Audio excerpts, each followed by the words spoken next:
floating star system.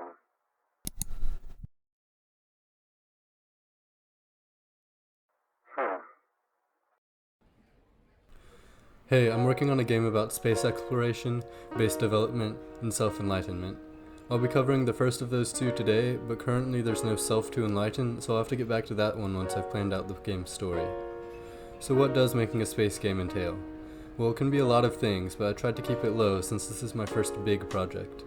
On the coding side of things, I've distinguished two main parts of the game. First, there's flying around the galaxy and entering different parts of space. This all takes place aboard your ship and explores a map that stays the same throughout the system. Second, there's landing on planets and then building defenses or fighting the inhabitants. This all happens on foot and has a bunch of things that change as the player interacts with them. The flying part was easier of the two, as you might expect. I went with the No Man's Sky approach of thousands of unique solar systems that are all slight variations of each other. There are 5 possible biome types. Now create 3 possible biome modifiers and suddenly there are over a dozen variations, not including the randomly generated terrain shape. Of course, that's lots of information considering there are thousands of star systems in my game's galaxy. Instead of storing each planet's information as a huge table, I just work out its attributes in real time by generating a seed from its coordinates. For instance, the third planet in a star system with the coordinates 100, 100 will always give the same generation seed of a big number I'm not reading. Now the on-foot part was a bit tougher. I challenged myself and used a different generation method with each biome. More for fun than practicality, but it does introduce some uniqueness.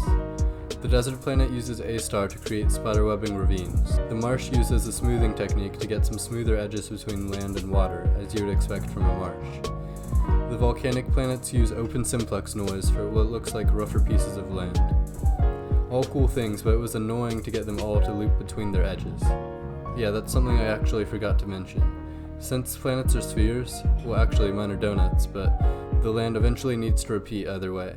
The way to make them unnoticeably do that is to make the terrain tileable. For most of the planets it was pretty simple. I either A, mirrored unique features on the other side in a 3x3 type pattern, then whenever you get to the edge, you're teleported to the other side of the planet. Or B, stopped generating walkable land near the edges. This one was a bit lazy, but it's genuinely hard to notice when you're zoomed in as the player. Or I did C, which is used the seamless function Open Simplex Noise has so graciously built in. I still have to make the 3x3 pattern so you can't see the edges of the map, but it means I don't have to do any fiddling with specific features or anything. I can just mirror the entire planet. I'm still working on the base defense part, but I think it's super satisfying traveling from one planet to another and having your entire house still be there. Leaving your mark on the world is a big part of game immersion for me, plus it's probably going to be a big part of the story too. So far I've added walls, floors, and a variety of traps. To keep the base relevant, my plan is to restrict the player to a weak melee weapon and a net gun. All other damage will have to come from the traps. This will also help with power creep later in the game, I think. No matter how powerful your base gets, you're still a single person when you leave it, so don't plan to raid an entire enemy village by yourself. Actually, speaking about enemies, that's an important thing to keep in mind as I'm designing the gameplay. Who are the enemies? I don't want to delve too deep on it as I'm still iffy on some things, but this is supposed to be a story-driven game after all. Why is your character roaming the galaxy and killing things? Is it a deep thirst for vengeance? Actually, I don't know why, but that might be it. All I have set in stone is that you can kill enemies and harvest their corpses for resources.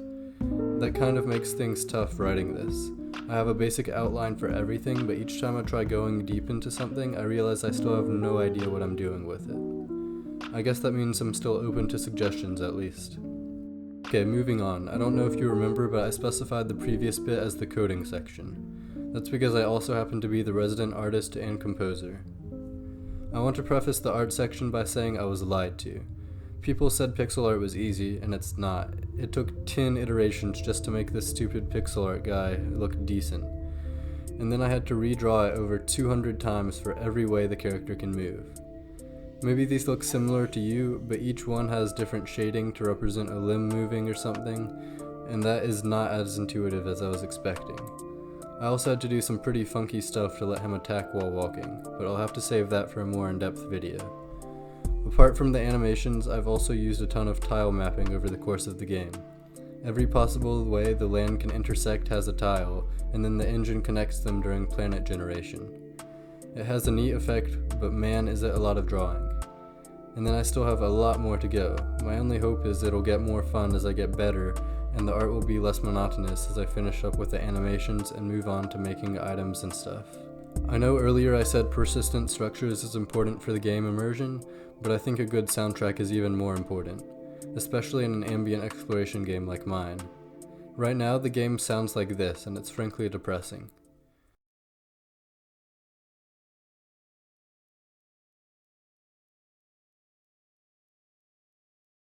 Fallout 76 was flawed in many ways, but I think Zer makes a killer composition that really makes me yearn to explore. Elite Dangerous also does a great job in a different way, with songs making you feel delicate, small, and at the mercy of its behemoth of a map. I think as far as emotion goes, music conveys it way better than art.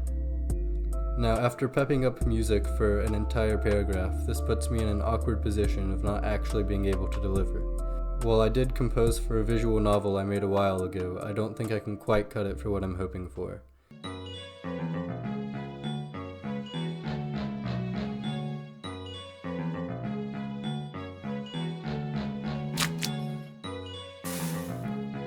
So it does look like music is the one thing I'll have to outsource labor for.